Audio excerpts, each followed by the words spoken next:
Hello बच्चों, let's read the question. The question says NaHCO3 is formed by which of the following reaction? Option A, NaHCO3 plus H2CO3. Option B, NaCl plus Na2CO3. Option C, Na2CO3 plus H2. Option D, NaCl plus H2CO3. First of all, let us check the key concept of the question.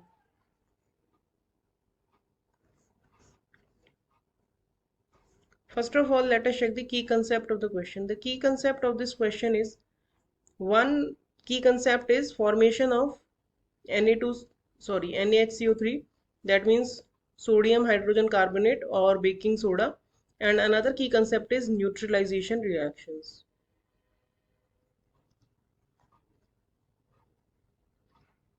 Now let's check the complete solution of the question.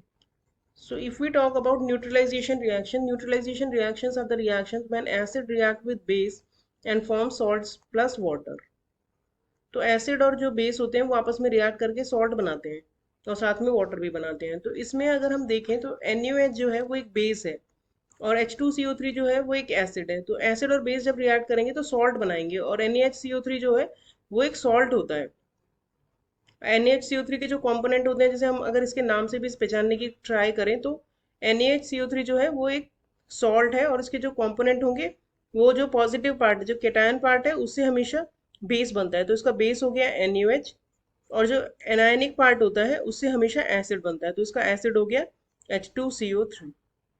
तो यानी कि इन दोनों का ये in acid और base का ये एक सॉल्ट होता है। तो यानी कि जब ये एसिड और बेस रिएक्ट करेंगे, ये हमारा बेस है और ये हमारा एसिड है, तो ये दोनों एसिड और बेस जब रिएक्ट करेंगे तो जो सॉल्ट बनेगा वो होगा NaCO3 या फिर बेकिंग सोडा। अब नेक्स्ट अगर हम देखें तो नेक्स्ट हमें दिया है NaCl और Na2CO3 की रिएक्शन। तो यहाँ पे दोनों ही सॉल्ट है, तो दोनों ही सॉल्ट में भी जो कैटायंस है वो कॉमन है, तो एक्सचेंज रिएक्शन भी नहीं हो सकती क्योंकि सब्स्टिट्यूशन रिएक्शंस होती हैं जबकि कोई ना कोई एक दोनों आयंस जो है वो डिफरेंट हो। यहाँ पे दोनों आयंस भी कैटायंस भी कॉमन है, तो एक्सचेंज रिएक्शन या सब्स्टिट्यूशन रिएक्शन भी नहीं हो सकती, तो यहाँ पे कोई रिएक्शन नहीं हो पाएगी। दूसरा हम देखें तो Na2CO3 प्लस वाटर है। Na2CO3 जब प्लस वाटर करते हैं तो 10 मॉलिक्यूल तक वाटर के जो है वो अटैच हो सकते हैं। तो यहाँ पे 10 मॉलिक्यूल्स तक वाटर के अटैच हो सकते हैं और जब वाटर अटैच हो जाते हैं 10, तो ये जो फॉर्मूला है इसको हम कहते हैं मॉलिक्यूल को वॉशिंग पाउडर। नेक्स्ट हमारा दिया है NaCl और H2CO3। NaCl और H2CO3 की भी रिएक्शन नहीं होगी क्योंकि ये तो एक सॉल्ट है, न्यूट्रल सॉल्ट, और ये वीक एसिड है। तो वीक एसिड जो है वो रिएक्ट नहीं कर पाएगा एक न्यूट्रल सॉल्ट के साथ, इतना स्ट्रांग वो नहीं होता है।